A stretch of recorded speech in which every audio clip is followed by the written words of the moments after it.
guys! Come and join me to unbox my order on Shein.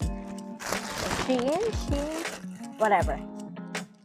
So, quick story lang. This weekend, we're planning to go to San Diego kasi for a short vacation. And nag-order ako sa Shein ng konti lang naman na dadamitin. So, let's go. Let's open it.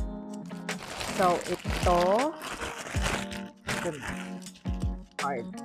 So, sobrang kinakabahan ako kasi baka hindi umabot kasi medyo late na rin ako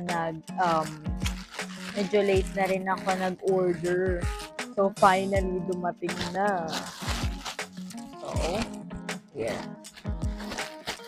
Siyempre, dahil mainit ngayon at summer, so, bumili ako ng ang tawag dito, hat. Summer hat. So, ito siya. Here. Look. So, diba? It's so cute. Cutie. So, yan. Hindi ko alam kung bagay, pero I think magagamit ko to dahil mainit ngayon. So, next naman is syempre, swimsuit.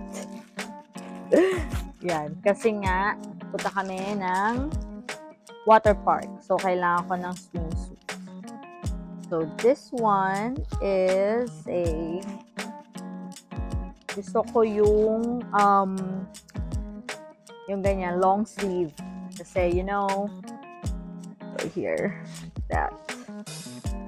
And next is, nag-try lang ako, kaya onti lang yung na-check out ko kasi nga, nag-try lang ako, baka masayang hindi dumating agad, di ba? So, ito, binilan ko rin yung anak ko ng pang-swimming niya. So, yan. Hopefully, kasya sa kanya. Usually, pag bumibili ako ng sa anak ko, I'll make sure na nag-a-add ako ng isang size para, you know, para sure. So, I think kasya naman na to sa kanya. So, binilang ko rin siya nito para sure. And then, next is his hat. So, binilang ko rin siya. Kasi, you know, sobrang init doon. And habang nag-swimming, lalagay niya to. Ayun lang. And then nga pala, ito yung nauna na to, bumili rin ako ng 3 sunglasses. So, see, like that. And then the other one, like this. I don't know if bagay, pero hayaan nyo na. Pagbigyan nyo na po, then ito. Para maiba naman.